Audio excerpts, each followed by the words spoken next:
Hey, what up guys, and welcome to another Dragon Ball unboxing video. So, let's check this out. And this will be what we're talking about today. It's Volume 2 of Super Dragon Ball Heroes. Oh, that's really cool.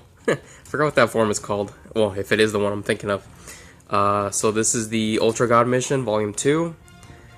That's pretty interesting. I never really liked that design for Super 17. That Dr. Willow one is also odd as well, but yeah. So yeah, we'll go ahead and talk about Volume 1 in a second, but let me just show this off first, and then I want to talk about this creature in a second as well, because that is actually an important aspect of the tournament. So these are the chapters included, and then this is actually the one who orchestrated the whole situation this time around. It was a previous Supreme Kai of Time. Let's see, I think I saw her here somewhere. There you go. That's her. And then here's some of the contestants. And yeah, it's actually been kind of interesting. So it's basically a couple teams facing against each other with strange rules and modifications to how the tournament works and stuff like that. If I remember correctly, it's 7 people per team. But then there were teams that actually ended up joining, each other for higher chances of winning. One battle that I liked a lot, which, we're already seeing some cool stuff happening. I liked the Android 17 and 18 fight against Capsule Corp Goku.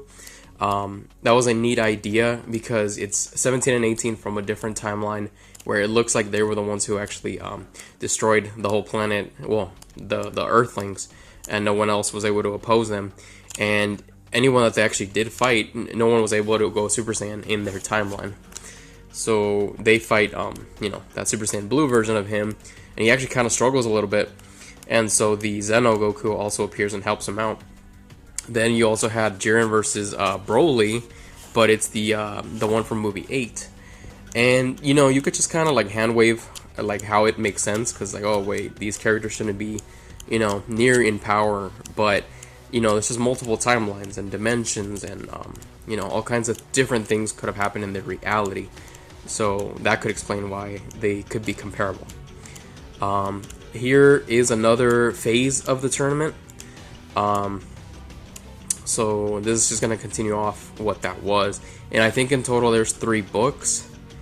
So there's that, and then looks like Goku's gonna be battling that other Supreme Kai of Time in this one.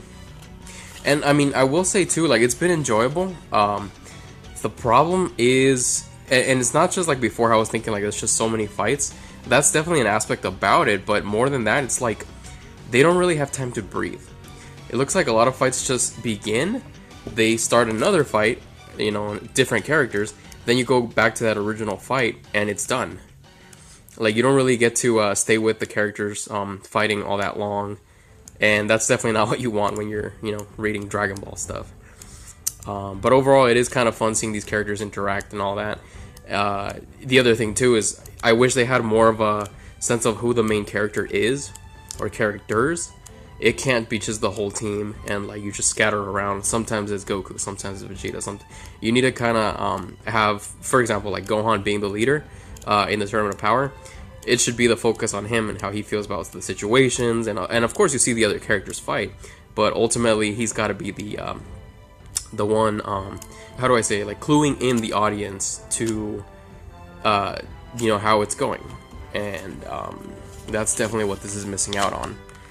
And then here is the book without the cover art, the sleeve I should say.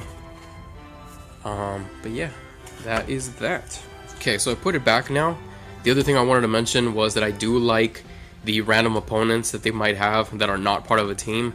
Hirudegarn was the other one, and speaking of him, Tapion was also in there, and it was pretty cool to see him fight without his sword. That's different. And he does engage with future Trunks, and so that's pretty interesting. So that makes it cool, the tournament. But then there's also like weird rules where like they would have to touch this creature, and whoever did that, like, their team would win. So that was interesting. And let's see what they do in this one. And let's leave it like that, guys. So thank you guys for watching. like, comment, and subscribe. Peace.